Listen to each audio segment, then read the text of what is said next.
Experts have been warning refunds could be impacted this year by cuts made at the IRS. White House, though, says that the Doge-inspired cuts are not going to have any impact at all, so we'll see. Here comes the tax guy, though. Actually, it's Doug Flynn from Flynn Zito Capital Management, the tax man. Yeah, actually, remember we used to do Tax Tip Tuesday with you all the time, so maybe a last-minute tax tip before we talk some more? Sure. Yeah. I got two for you. Okay. You find out when you file whether you get a big refund or you owe money. And the easiest way to avoid that is to adjust your W-4, which most people haven't done since they started their job. So you really don't want to get a big fat refund. You really certainly don't want to owe. And so you could just Google the W-4 and download it, fill it out to adjust your withholding to take out more or less. Right. And perhaps next year you'll be more even. You get that money throughout the year, or you don't get that big surprise. So that's tip number one. And tip number two is it's not too late to file an extension. Anybody who's self-employed, who hasn't done a special retirement plan for if you are self-employed or if you want to figure that out, file an extension. You get all the way to October.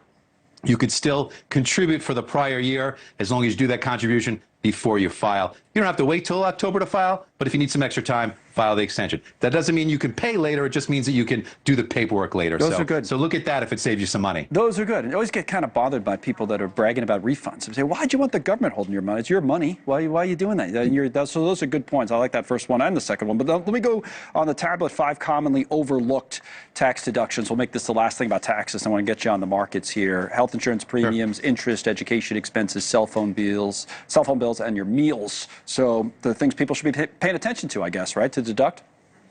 Yeah, there's itemized. So some of this comes down to whether you can itemize or not, and about 90% of the people do not itemize because the standard deduction is so high that you don't typically fall over that $20-something thousand deduction as a married couple. But if you do, you want to have all these details so that some of that could be deductible depending on what it is that you're looking to deduct. And so that's where this comes into play as far as people who might be able to itemize. But just don't assume that because you took the standard in the past, you always will take it. You want to have your accountant or at least look at it. Hey, should I itemize? Can I? Is there any advantage? That's something to quickly look at too. All right, good advice. Okay, let's talk about the stock market here for a minute. We had about 5 minutes left of trading.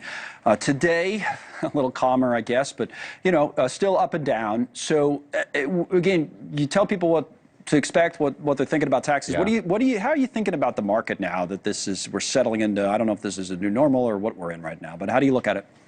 Well, this is the calming of the tariff uncertainty, and I would just say that doesn't mean we're out of the woods because one morning tweet and that could change everything. Yeah. So that's how it goes. But if things are calming and we are getting the deals they say they're going to get, and we start seeing them and things begin to settle down, then you can kind of get behind the fact that, all right, now we have something that we know is knowable. We can do some planned earnings, figure out what these stocks are worth, how much is going to be onshored and not. So you get back to that. And we do need to get back to that. And eventually we'll get back there, whether it's short term or long term. But it is sort of calming a little bit now. And you're starting to see some earnings. Yeah, we're focused on actual companies and earnings, like I said the other day. Yes. Good sign. All right, Doug, we're going to see you tonight. I want to tell people about this online. We have another one of these specials. We did this last week, just after 6 p.m. Eastern, when we wrap up on TV. We're going to have a live Q&A.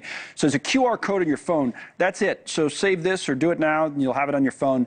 We'll take your questions, whether it's taxes, 401ks, whatever. That's later this evening. We'll be right back with the close.